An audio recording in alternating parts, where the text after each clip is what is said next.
Assalamualaikum warahmatullahi wabarakatuh. Perkenalkan, nama saya Muhammad Habibullah, NIM 259 dari kelas F. Di sini saya akan mempresentasikan materi tentang unit masukan dan keluaran atau yang biasa disebut modul input-output. Sebelumnya, sistem komputer memiliki 3 komponen utama, yaitu yang pertama CPU atau Central Processing Unit, kemudian yang kedua ada memori primer dan memori sekunder, contohnya adalah RAM dan ROM. Kemudian yang ketiga, peralatan masukan atau keluaran, input-output device, seperti printer, monitor, keyboard, mouse, dan modem. Apa itu modul input-output? Modul input-output merupakan peralatan antarmuka atau interface bagi sistem bus, switch sentral, dan mengontrol satu atau lebih perangkat periferal.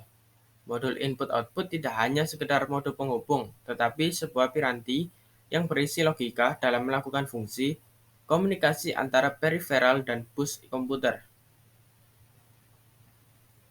Ada beberapa alasan kenapa piranti-piranti tidak langsung dihubungkan dengan bus sistem komputer, yaitu yang pertama, metode operasi periferal yang bervariasi. Tidak praktis apabila sistem komputer harus menangani berbagai macam sistem operasi piranti periferal tersebut. Kemudian yang kedua, kecepatan transfer. Kecepatan transfer data piranti periferal umumnya lebih lambat daripada laju transfer data pada CPU maupun memori. Kemudian yang ketiga, format data dan panjang data. Format data dan panjang data pada piranti periferal seringkali berbeda dengan CPU, sehingga perlu modul untuk menselaraskannya atau menyamakannya. Kemudian, inti mempelajari sistem input-output suatu komputer. Itu yang pertama, menjembatani CPU dan memori dengan dunia luar merupakan hal yang penting untuk kita ketahui. Kemudian yang kedua tentunya mengetahui fungsi dan struktur modul input-output. Model generik suatu modul input-output terdiri dari 3 line. Yang pertama adalah untuk pengalamatan atau address line. Kemudian ada data line untuk aliran data, kemudian ada control line untuk aliran kontrol. Nah, semuanya itu terhubung dengan modul input-output device. Dari modul input-output device, barulah mereka links to peripheral device, artinya mempunyai hubungan dengan periferal lain, misalkan dengan CPU, kemudian dengan input-output lainnya. Address line, data lines, control lines itu merupakan bus system.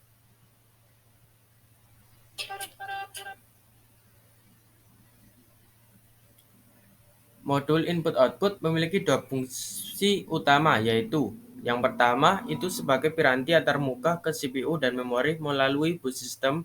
Kemudian yang kedua sebagai piranti antarmuka dengan peralatan periferal lainnya dengan menggunakan link data tertentu. Fungsi modul input-output dalam menjalankan tugas dibagi menjadi beberapa kategori, yaitu yang pertama kontrol dan perwaktuan, kontrol dan timing. 2. Komunikasi CPU atau CPU communication. Yang ketiga, komunikasi perangkat eksternal atau device communication. 4. Pembufferan data atau data buffering. Kemudian yang kelima, deteksi kesalahan atau error detection. Yang pertama, fungsi modul input-output sebagai kontrol dan timing. Fungsinya sebagai pengatur aliran data antara resource internal, CPU atau memori, dengan device eksternal atau perangkat periferal. Contoh prosedurnya, CPU memeriksa status device melalui modul input-output, kemudian device memberikan statusnya melalui modul input-output. Jika ready, CPU minta agar device mengirimkan data. Modul input-output menerima data dari device, kemudian modul input-output mengirimkan data ke CPU. Yang kedua, ada fungsi modul input-output sebagai CPU communication. Sebagai media komunikasi dari CPU menuju device eksternal. Contoh prosedurnya mendekode perintah atau komen dari CPU, kemudian menjadi media untuk pertukaran data, melaporkan status device, memeriksa atau mendekode alamat yang dikirimkan oleh CPU. Yang ketiga, fungsi modul input-output device communication berfungsi sebagai media komunikasi dari device eksternal menuju CPU. Contoh prosedurnya, meneruskan perintah atau komen dari CPU ke device, meneruskan status dari device ke CPU, meneruskan data dari device ke CPU. Yang keempat, fungsi modul input-output data buffering. Yang pertama, sebagai penampung data sementara baik dari CPU atau memori maupun dari device. Kemudian melakukan buffer agar kecepatan device sangat beragam. Dan yang ketiga, contoh prosedurnya, data dari CPU langsung ditaruh di buffer, diberikan ke device sesuai dengan kecepatan atau daya serap device.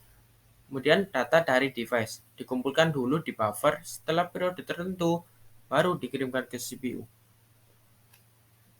Kemudian fungsi yang terakhir, fungsi modul input-output sebagai error detection.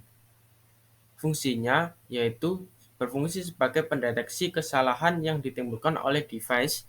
Kemudian contoh kesalahannya itu paper jam, kertas habis yang biasa ada di printer, kemudian bug sektor atau hard disk, dan lain-lain. Contoh metode deteksi yaitu bit parity. Kemudian ada materi tentang hierarki pengelolaan perangkat input-output yang akan dibahas oleh rekan kelompok saya yaitu Barul Ulum Al-Rifdun. Terima kasih. Assalamualaikum warahmatullahi wabarakatuh.